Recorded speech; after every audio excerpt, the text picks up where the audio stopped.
The November 25th meeting of the Planning Commission to order. Call the roll, please. Barch. Barnett. Bauman. Here. Bullinger. Demakis. Yes. Hochhalter. Here. Coop. Lartius. Offerdahl. Present. Severson. Yep. Wagonast. Yes. We'll rise for the pledge. Allegiance to the flag of the United States of America and to the republic for which it stands, one nation, under God, indivisible, with liberty and justice for all. All right. Third item on the agenda for tonight is approval of the October 28th, 2019 minutes. Is there a motion to approve the minutes? Motion by Commissioner Coop. Is there a second? Second. Second by Commissioner Offerdahl. Any discussion? Call the roll, please. Barch. Yes. Bauman. Yes. Bullinger. Demakis. Yes. Hochhalter. Yes. Coop. Yes. Offerdahl. Yes. Severson. Yes. Wagonast. Yes. Very good. All right, we have 3 items on the planning agenda for tonight. Just as a reminder, everybody in the audience, if you're going to speak, please sign in with your various information up there on the podium. Please leave the list there. It tends to sometimes disappear. And all of these matters still go on to council regardless of the decision of the board. So there is a chance to be heard again on all of these matters. So for the first order of regular business, we have a application by Northridge Villas LLC, John Zimmerman, to replat lots 20, 21, and 23 of Block 1, Northridge Villas Second Edition, to propose lots 1, 2A, 2B, 3A, and 3B, Northridge Villas Third. These properties are located at 817 28th Street Northwest, 813 28th Street Northwest, and 805 28th Street Northwest. Turn that over to city staff for the report, please. Yes, sir. Thank you, Mr. Chairman, and good evening, Commissioners. This is a property I'm sure you remember, Northridge Villas. It's a PUD, a residential mixed-use development that former Planning Commission Chairman John Zimmerman and his team put together in recent years. And the idea is a mixture of single families and 2-family dwellings, or basically townhouses that they refer to as villas. This is a vicinity map. You can see basically we're talking about lot line adjustment here. So the property is located on the east side of the Highway 83 bypass on the west side of town. It kind of sits down low. It takes access from 27th Street Northwest. In the aerial view, the lots are undeveloped at this time. These will be the first lots out of the chute that will be developed.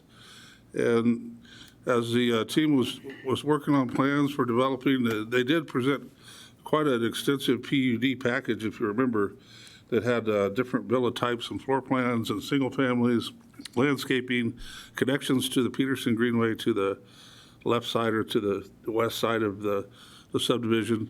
And at this time, they realized that they would like to put twin villas, or I should say villas now they call them, on a couple of these lots. So they need to be such that they have a common lot line with a common party wall, so that each side of the unit, even though it's one structure, each side is owned separately, and it wasn't subdivided that way to begin with. And I'll show you what I mean here in a minute. In terms of zoning, it's R2, 2-family with the PUD overlay for the entire subdivision. This is the one, if you remember, that has private streets and private utilities. Here is the future land use map, which is, for some reason, part of it's not filled in, like somebody decided to quit coloring, but it is accurate in the fact that low-density residential would be the right category, so that just needs to be corrected and then filled in the rest of the way. So here's the plat, and what they're doing is taking 3 existing lots and making them into 5. So if you look at the top part of the drawing where it says Lot 1, that's proposed Lot 1, it's actually Lot 20 of Northridge Villas Second Edition, plus 10 feet from the lot below it. So that makes a new Lot 1, and then what's left of what used to be Lot 21 is being divided into 2 lots, Lots 2A and 2B. So we end up with 3 new lots there. The top one for a single family, 2A and 2B for a twin home, and you can see the footprint of the twin home, which is a proposed villa, split with a common lot line, like we referred to earlier. Then down in the corner, you can see what was lot 23 of Northridge Villa's second, which will now be lots 3A and 3B of Northridge Villa's third edition.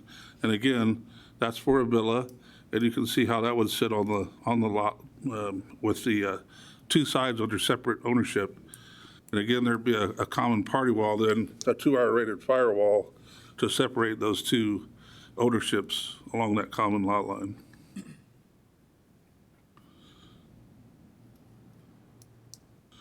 Findings of facts. The applicant has submitted a complete application consistent with the comp plan, as long as we color in the rest of the area that's missing there. This request meets all bulk requirements of the zoning ordinance. And then number 4 is kind of a procedural thing that says if this is properly noticed and posted and a hearing is conducted legally, which we're doing here tonight, it meets the requirements of the Century Code and our local Minot City ordinances. The recommendations for this, staff recommends the Planning Commission adopt the staff findings of fact and approval of this preliminary plat application subject to conditions as listed here. Number 1, separate water and sewer services are required to each lot so that each premises is separately connected, and that will be described in further detail in a development agreement between the engineering department and the development team. Number 2, no later than 6 months after a subdivision design has to be submitted to the city engineer before it can go to the county recorder. This is, again, procedural stuff about everything that has to happen for this to be legally recorded, so the city engineer can check off the boxes, make sure everything's there, get all the signatures, and then it can go on to the recorder's office to be recorded. So there we have it. It's pretty straightforward, just basically a lot line adjustment to accommodate these different unit types. So if you have any questions, I'd be glad to answer them. Any questions from the commissioners? All right. Seeing none, we will open the public hearing. Is there anybody here who wishes to speak in support of the application? Anybody who wishes to speak for or against the application? All right. Seeing none, we will close the public hearing and open it up to the commissioners. Move to approve based on staff recommendations and findings of facts. Motion by Coop to approve based on findings of facts and recommendations. Is there a second? Second. Second from Commissioner Baumann. Any discussion? Seeing none, please call the roll. Barch, Yes. Bauman, Yes. Bollinger. Yes. Demacus, Yes. Hochhalter, Yes. Coop, Yes. Offerdahl, Yes. Severson, Yes. Wagonast. Yes. Motion carries. Next item for business is a request by Stephanie, and if I butcher this, excuse me, Shiki of Americo Real Estate Company, applicant for a conditional use permit for remodeling of an existing building for climate-controlled self-storage and outdoor display of U-Haul trucks and equipment for sale or rent on the same lot. This property is located at 1 20th Avenue Southeast, which I believe is the old Kmart building. We will on the south end of town. I'll turn it over to city staff for the report. You are correct, Mr. Chairman. It is the old Kmart building. I think everyone's probably familiar with that location along 20th Avenue off of South Broadway there. Here's an aerial site. So this is pretty straightforward, actually, but there's quite a bit to it, so we'll go through it here. What the company Americo Real Estate representing U-Haul wants to do is, number 1, renovate the building for climate-controlled storage. So when you go inside the building, you'd have your storage unit, so to speak. And since it's inside, it can be out of the weather, it can be heated and cooled and climate-controlled. And that requires a conditional use permit in C2 zoning, which this is C2 zoning.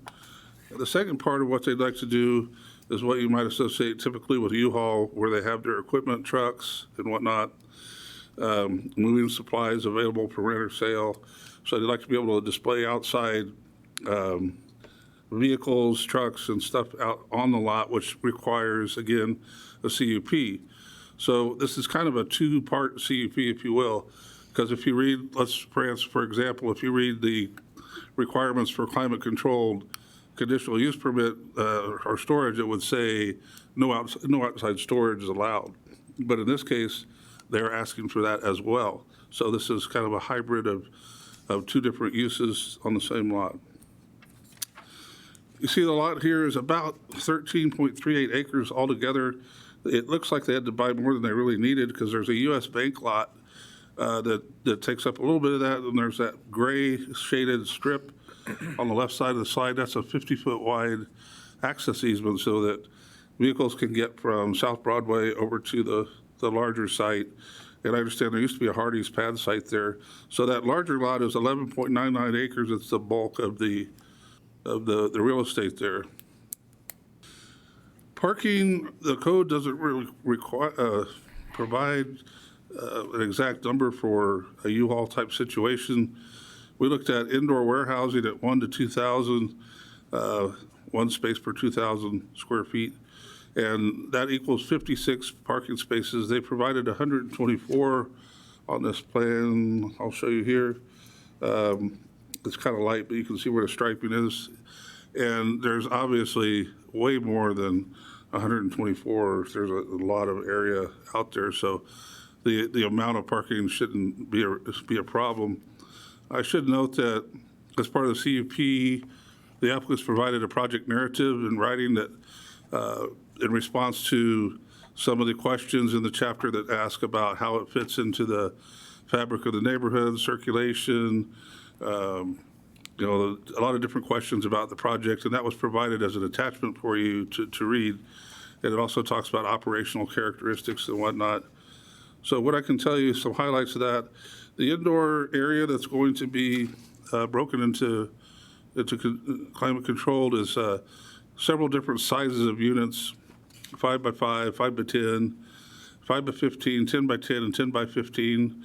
And I asked if they would have a floor plan. They don't have one available at this time. So one thing I did get wrong and I was supposed to take out and I didn't was I stated something about administrative offices being part of it. And that's not really the case. It's all going to be storage and then any products for sale they have and not really office space. They have 10 to 15 part-time or full-time employees on staff. As I understand it, the facility is not 24/7.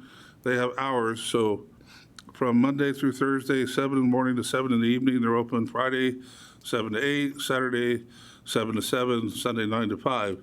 During those hours, then you can go in and use a swipe card, basically like a credit card thing, to get into your unit and do your business and whatnot that you need to do and then leave.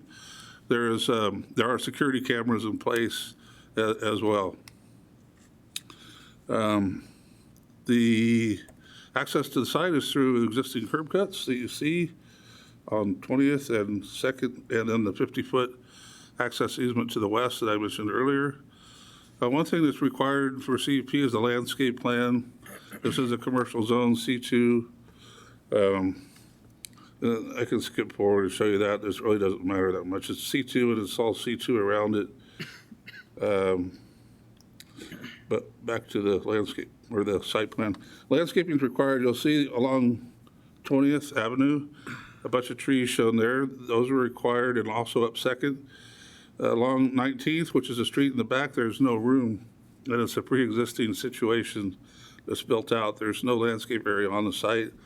There's a thin strip, 4 feet wide, that's in the right of way. And so unfortunately, we really can't squeeze the landscaping in there. And even more so, because there's residential across the street, it should actually have a 20-foot buffer yard by today's standards with landscaping, but obviously we can't get a 20-foot buffer yard in there. One thing that staff did include in the conditions, although, was that they can't store stuff back there. It can't be a graveyard for U-Haul, dead U-Haul stuff, or storage for materials or products or vehicles or anything like that. They have to keep that area clean because it is adjacent to the residential area. and they are aware of that. But back to landscaping, we have the street trees along both the streets. There's also a requirement for a certain percentage of the parking lot interior to be landscaped, and that would be what you would see typically with islands in the landscaping. You may or may not be able to see, there's 3 of them proposed down on the south side, kind of sticking out into the parking lot. That's not enough, for one thing. And number 2, staff would really like them to be more centrally located in the parking lot, maybe dispersed a little bit to have a more effect on breaking up that area. So the way we've written this up conditionally is for the CUP, they have to provide a landscape plan, a final landscape plan that staff approves before any building permits will be issued. And part of the reason for that is the street trees along 20th, there's some overhead lines there, overhead utilities. And so that may affect what kind of trees can or can't go there, but there's also a lot of space there, but there's a lot of utilities there underground too. So it felt like maybe it'd be better to kind of meet on site, maybe after the big thaw, well before they need their permits, and decide between the staff and the applicants what would work there in terms of species and locations. And also we can deal with the parking lot islands at that time, if that's okay with the commission. That's how that's written as a condition. The other thing is, as you know, in commercial zoning, there are certain material requirements and architectural styling requirements. With this being an existing building, there's not a whole lot of changes to the architectural, but this is probably the best slide you can see kind of before and after. They're keeping the awnings and the columns and whatever that's there, but they're changing the look of the building quite a bit in terms of the colors and materials. They have in their color palette a beige and a brown and kind of a teal color. And then, of course, the U-Haul signature orange. It kind of comes out red on this slide, but you know the orange color that U-Haul promotes. There's 12 on each side of the main entrance. There's 12 of those squares, and I was curious as to what are those doors or what are they? They're just painted squares to exit the building, according to the representatives from the company. The other thing I had some concerns about was the images on both sides that show people holding the U-Haul boxes and stuff. I couldn't tell from this picture, are those like billboards? Are they just insets, or are they going to be part of those 24 squares? Are they going to have those on them? And I'm still really not certain. The way they call it out is community lifestyle, quote unquote, imaging. So I did tell them in our staff communications that separate sign permits required, and they have quite a bit of signage already on the front of the building. If they're planning on adding a lot of these graphics that show people with U-Haul boxes and driving U-Haul trucks and whatever, that's really branding the U-Haul brand. And so we would likely treat that as signage, so that, could be an issue if they're thinking they're going to do a lot of that. I don't know, but we'll have to work with them. Again, that's a separate permit, but if someone comes up to talk tonight, it might be good to get a little clarification on exactly what this image of the community lifestyle, how that fits into everything that's being presented here. And then this just shows the architectural panels that they're putting up. They'll be primarily painted the colors that they're talking about. Again, retrofitting an existing building. So I think I covered everything. This is sign call out again. The separate permit. This is where it says community lifestyle to promote a safe and welcoming environment. So I guess I don't know what that means. Findings of fact. The applicant has submitted a complete application. The uses are conditionally permitted, both climate-controlled storage and outdoor storage and display. Met all conditional use requirements with their narrative they provided. They're consistent with the comp plan. The request meets the bulk requirements of the zoning ordinance. And again, as a procedural thing, the public notice requirements have been met for posting, and We're conducting a public hearing here tonight to meet the requirements of the Century Code and locally. Recommendations. Staff recommends Planning Commission adopt the findings of fact and recommend approval of this preliminary plat application and conditional use permit subject to the following conditions. So number one, the CUP is issued to allow climate-controlled storage inside the building and also to allow the outdoor display. Number two, items for sale or rent shall not be parked on the grass, the landscape areas, on the right-of-way, or those types of places. No inventory, equipment, or materials shall be stored or parked outside the building across from the residential lots on the north side of 19th Avenue Southeast. Revised landscape plans shall be submitted and approved before any building permits are issued. And number five, procedurally, under conditional use permits, the code says that they have to start doing something within a year of the date on which the CUP is granted by the council. Otherwise, it becomes void. They can't ask for a 6-month extension. And number six, there may be cause for an amendment to the conditional use permit. And if that happens, they have to go back through the process we're doing here with public hearings and presenting all the information and whatnot. So that's the proposal, new U-Haul facility. If you have any questions, I'd be glad to try to answer them. Thank you, sir. Is there any questions from the commissioner for staff? Commissioner Baumann. The first question actually goes to our Economic Development Director, Mr. Billingsley. Mr. Billingsley, in your opinion, what is the possibility of a traditional non-conditional use of C2 land coming in to a city like Minot and filling this space? Mr. Chairman, can you repeat the question again? Yeah, sorry, it was a little convoluted. Yes. So what's the possibility of another store like Kmart coming in and taking that spot? It's possible, but big box stores are not being built like they were 10, 20, even 30 years ago. So I know of some stores in other cities in the Midwest that have been vacant for 20 years and so on. So I think we're fortunate to have somebody come in and fill it right away rather than have it sit vacant for many years. Thank you. Another question, this time for Mr. Lang. Chief Planner, what are the buffer zone planting requirements? If we were to say that they needed to do the buffer zone in a perfect world, what would be required of them? Yes, sir, Mr. Baumann. The width for the entire length of the frontage where it has to be buffered would have to be 20 feet. And that would be all planted to grass. You couldn't pave it or use it for storage or anything. And in addition to that, you have to plant trees based on 1 per 20 lineal feet of buffer yard. And 50% of those have to be conifers because the idea is to have screening. So conifers like pine trees, spruce trees, they're evergreen and they provide year-round screening.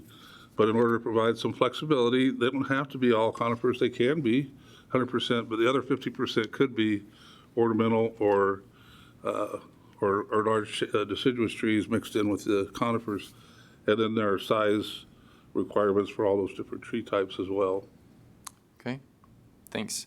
Final question, the remaining paved area in the west and southwest portion of the large 11-acre portion of the lot, is there any plan for that, or what happens with that now? I know right now it's kind of just broken asphalt that isn't really used. Is there any proposed use for like the former Hardee's pad site and kind of the strip straight north of that?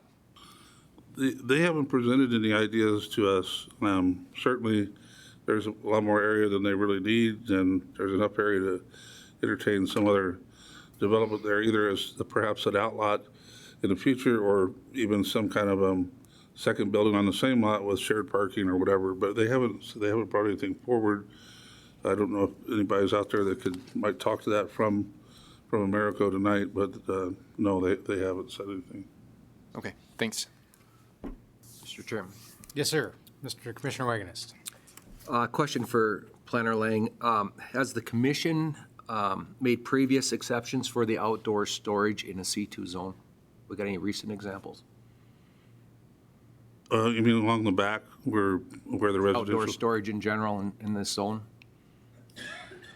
Well, there's exceptions all over town if you Right. start looking and see. Any too. recent ones? Not that this commission has allowed, I don't think. I was just curious. But there, I mean, it's a big building and it's not just tearing out pavement. I guess you could maybe get a little bit more room back there if you were to tear out some pavement, but to get 20 feet of buffer yard across there would be a pretty major deal. All the green space right now is actually in the right of way, the way it looks like from the GIS. So there's no green space along 19th that's actually on the site. I did contemplate maybe some kind of fence, but then again, you're so tight to 19th, is that going to cause some kind of sight distance problems or something along that street? So I guess I didn't think that we wanted to go there. But if the commissioners have any suggestions or ideas of what you'd like to see there, certainly, or if we need to beef up the language that we have to make sure that we achieve what we want to achieve, then I'd be open to that. Any further questions from the commission at this time for city staff? All right, we'll open the public hearing. Is there any individual that wishes to speak on behalf of this application? Would sign in, please, sir, and just give us your name.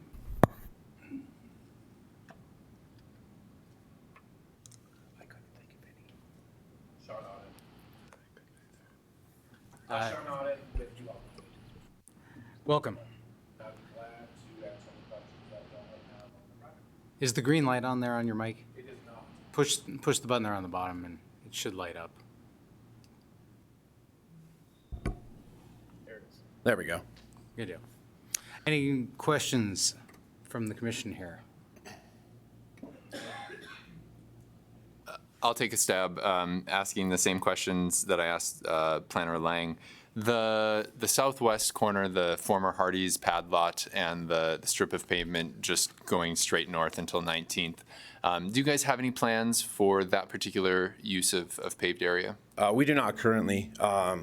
We just purchased the property maybe 6-7 weeks ago, and at the moment, Kmart hasn't announced any plans to close the store, so we're just kind of in the prep stage. So we haven't come up with anything that we'd like to do with that at the moment, no. So in the meantime, it would remain as is. Cool, thanks.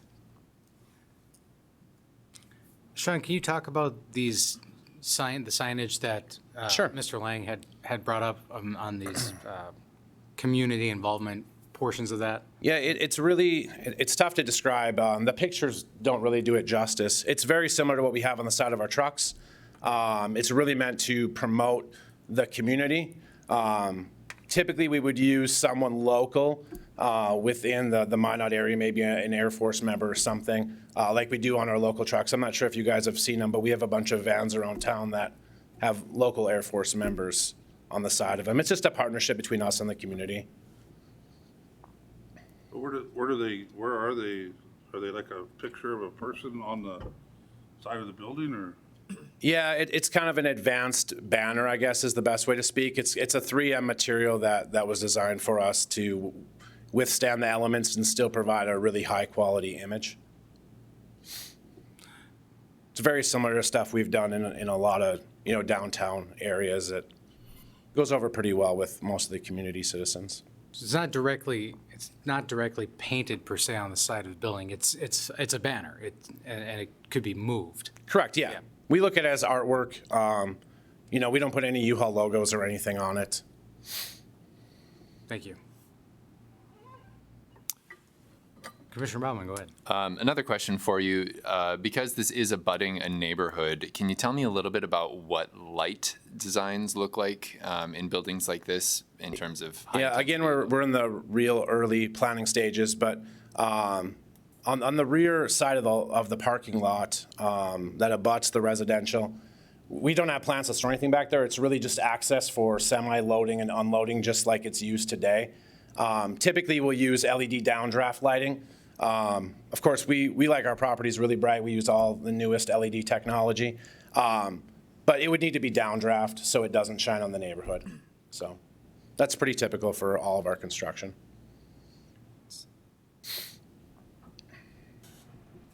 Yes, sir. Commissioner How many Barch.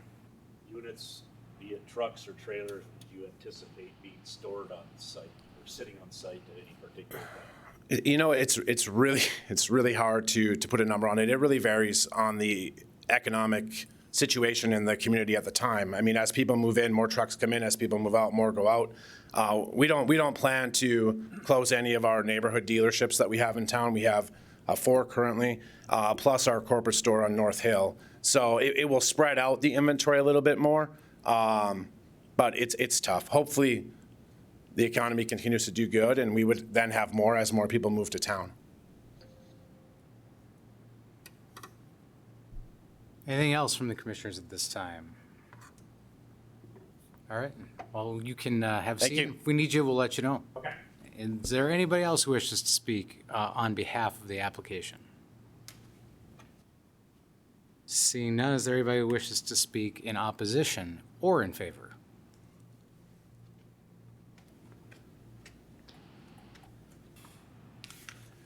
My name's Mike Hayes. We have a property, a couple of properties real nearby. I just had a question. I'm not opposed to it. Elevations of the rear of the building. They haven't spoke about that. Is it painted similar? Singular color, probably Okay. white. What about access to the back of the building? I know for heated storage, they generally have numerous access points. It'll all be internal access. Where's the main entrance point for the office? Is it on that west side? Right below the U-Haul sign there. Okay. And that's the only questions I had or Hey. concerns. Would you just please sign in there real quick? Thank you for the questions. Anybody else who has an opinion on the matter, please feel free to come on up. All right, seeing none, I will close the public portion and turn it over to the commission. Motion to approve based on staff finding of fact and conditions. Motion by Commissioner Wagnus to approve based on findings of fact and recommendations. Is there a second? Second. Second by Commissioner Barch. Any discussion? Commissioner Bauman. I'd like to propose an amendment that even though the buffer zone can't necessarily be met at the back of the building, that we ask the applicant to meet the buffer zone requirements just elsewhere on the property.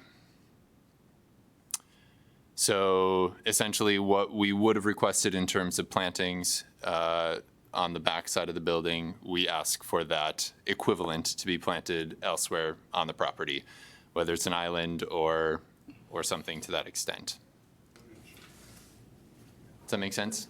Or is that a, Well, I think so, like, whatever the lineal footage would be, the 20-foot, that amount of square footage, and then that amount of trees, in addition to street trees, interior parking lot trees, and everything else, needs to find a home somewhere.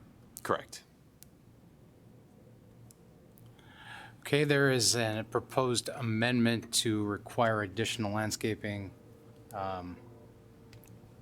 in the proportions that would be required had there been it included in the back. Is there a second? Second by Commissioner Coop. So, first item on the vote is the amendment. All those in favor of the amendment, call the roll. I'm sorry, call the roll. Barch, No. Bauman, Yes? Bollinger.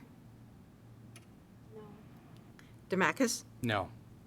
Hochhalter, No. Coop, No. Offerdahl, Yes. Severson, No. Wagonast. No.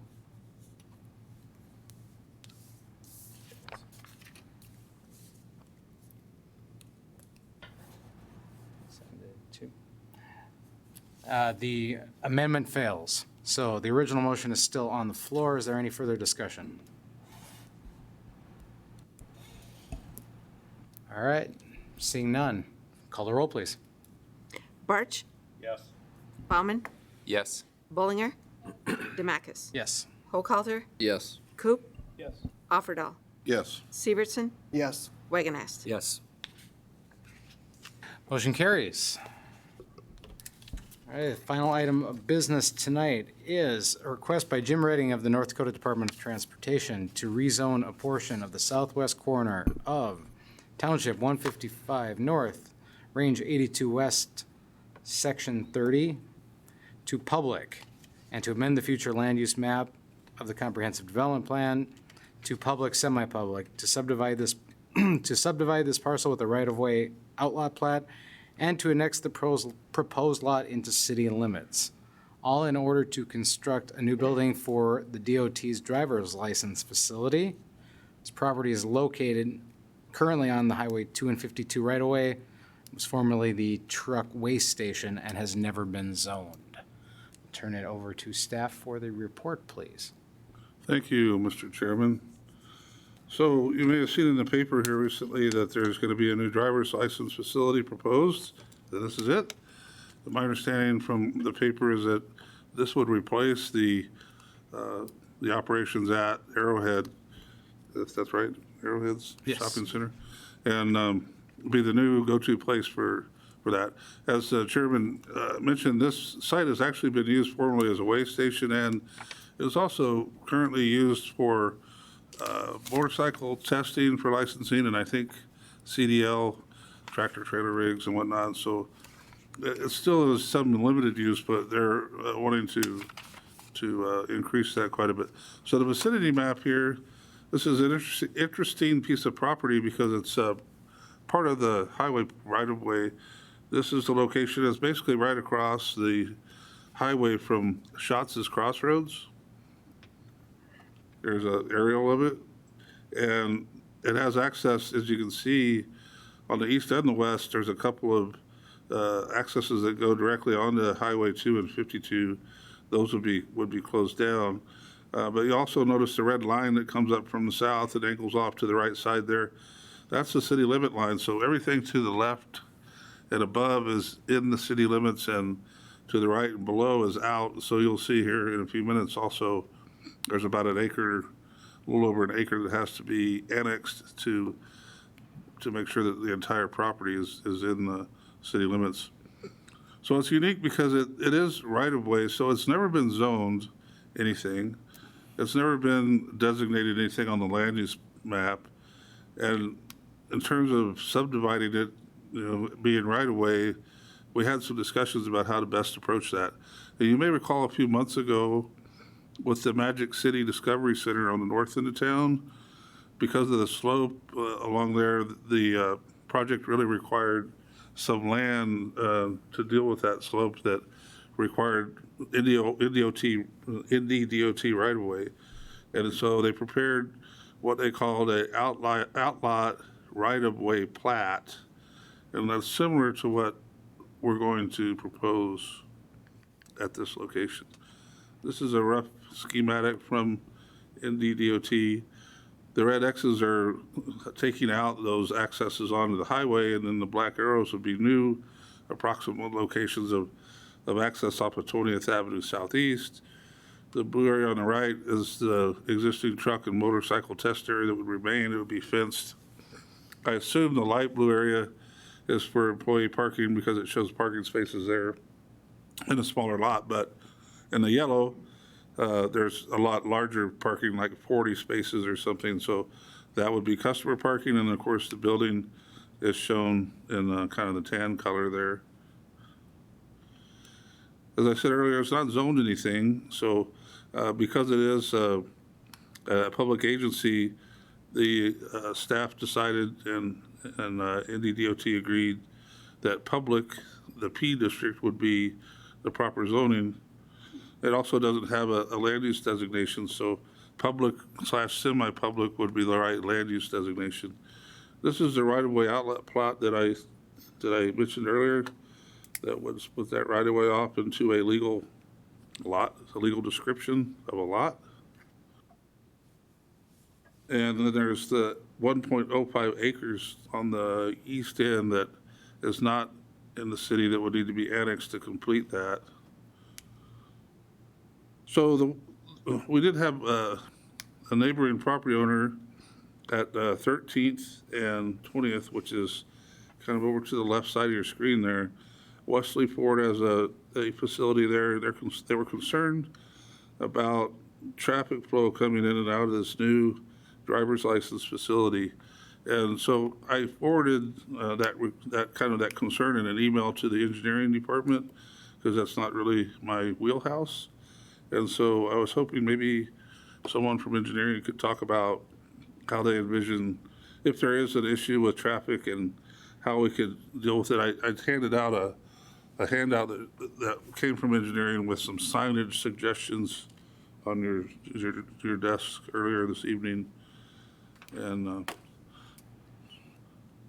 so I don't know, Lance, if you got somebody that wants to talk about traffic control and circulation and through the area?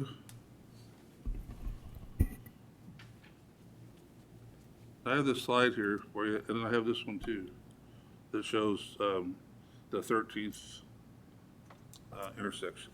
We'll use that. So, Mr. Chairman, members of the Planning Commission, my department doesn't have any immediate concerns with the application. In talking with the district engineer, he stated that there's around 250 folks that come and visit their operation here in Minot currently.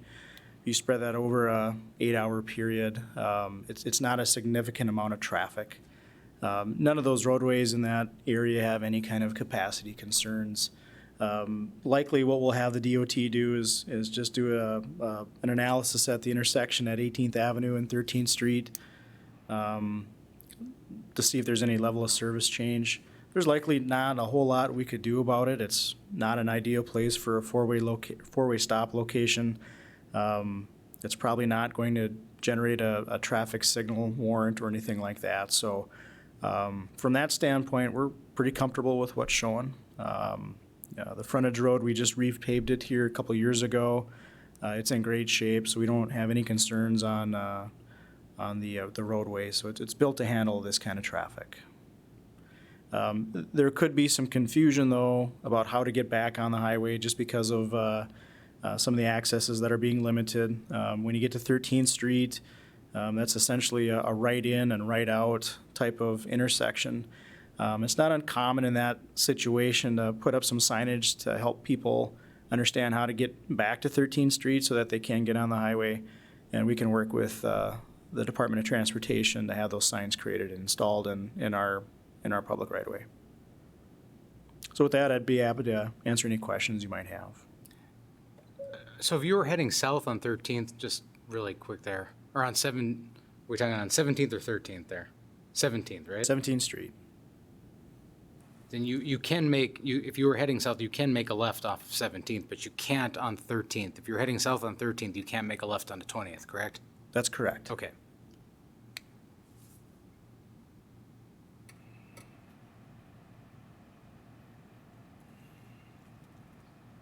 Any other questions from the commission?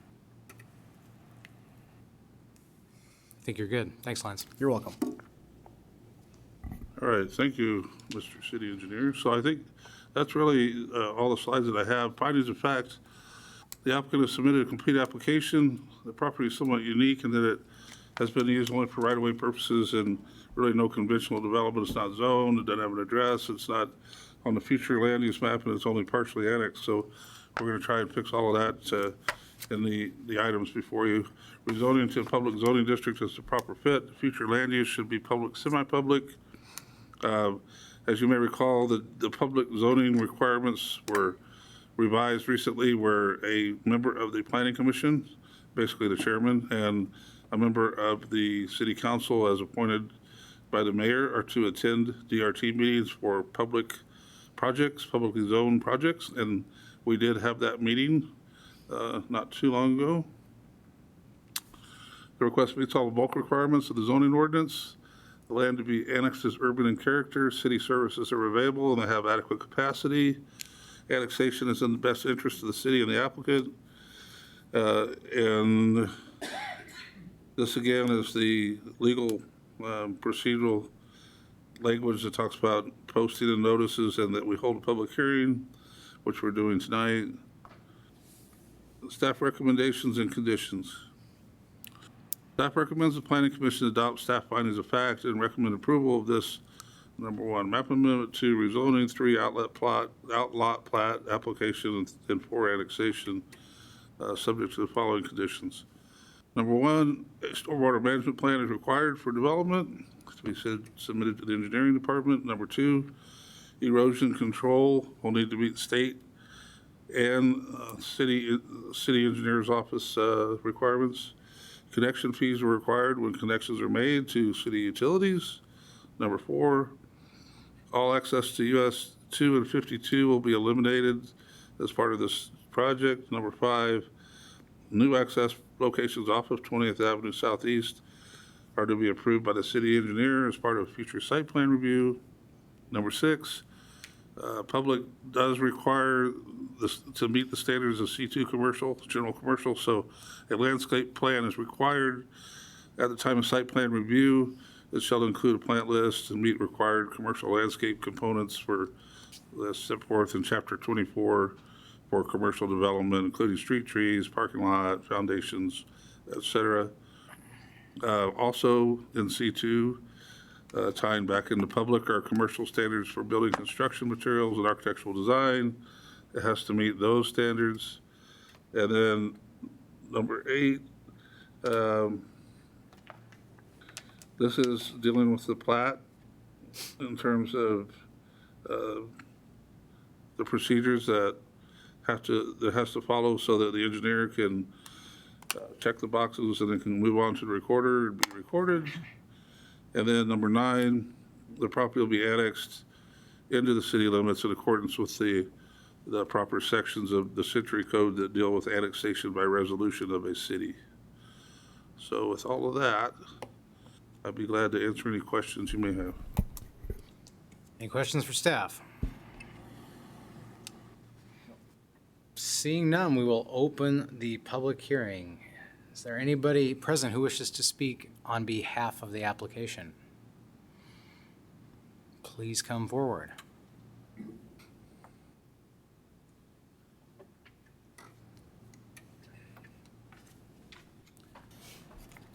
Good evening, Mr. Chairman, members of the commission. I'm Jim Redding. I'm the district engineer for the North Dakota DOT. And just a few things to go in addition to what has already been stated. The 2019 legislature provided funding for 2 driver's license facilities, one-stop facilities, one in Minot, one in Williston. The one in Minot currently, if you go down for your motorcycle testing, your CDL testing, you go to Arrowhead and do the written testing, and then to do the actual field testing, you end up going back to this site that we're talking about tonight. This facility will take care of that, so it's a one-stop facility that way. The other part of the legislation, was that the money was not to purchase any property. It was to be located on existing state property, which this is. But with that, if anyone has any questions for me, I'd certainly be glad to try to answer them. Any questions for Mr. Redding? None at this time, sir. If we need you, we'll let you know. Thank you. Thank you. Anybody else who wishes to speak on behalf of the application?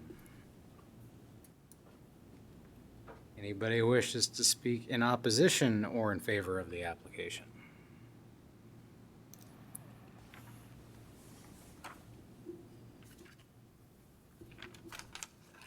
Hello, I'm Bob Miller with Wesley Truck Center up there at the proposed site. Not for or against the proposed site, just we have a lot of people that cut through our parking lot, so what our concern is making sure that there's signage for people coming to the facility and leaving the facility to know which way to go. So the one, you don't have it up, but when you're going 20th Avenue and you want to get onto 13th Street, you can only make a right-hand turn, which is to go north. Mm-hmm. People will take and they'll cut across because you have a directional concrete there where they got to go right. People will take that and go to the left and get on the other side of it, and then they try to cut into the traffic trying to go onto 13th Street. That's a current problem, so that will be amplified by having more people unfamiliar with the area. And then the other thing is they'll cut through our lot if they don't choose to cut across that concrete area to get to 13th, and they go through our parking lot to get out, and there's only so much we can do to stop that, but just wanted to make sure that they get proper signage. There's plenty of access points to the area, minimal departure points where the people can go the way they want it. There's only one place where they can have two choices to get out of that place, and that's 18th Avenue and 13th Street. So the majority of the traffic will end up going that way if they choose, if that's the correct route for them to go both directions. So that's all I had. Thank you. Any questions? All right. Anybody else who wishes to speak on this matter? All right, seeing none, we will close the public hearing and turn it over to the commission. Motion to approve based on staff finding of fact and conditions. Motion by Commissioner Wagness to approve based on findings of fact and recommendations. Is there a second? Second. Second by Commissioner Coop. Any discussion? I just want to state, I think that based on the city engineer's comments, that there be appropriate signage and they'll do what they can to control the traffic through there, so Very good. that's it. Any further discussion or comments? Okay, seeing none, we'll call the roll. Barch, Yes. Bauman, Yes. Bollinger, Demacus, Yes. Hochhalter, Yes. Coop, Yes. Offerdahl, Yes. Severson, Yes. Wagonest. Yes. Motion carries, and that is the conclusion of the agenda. We are hereby adjourned.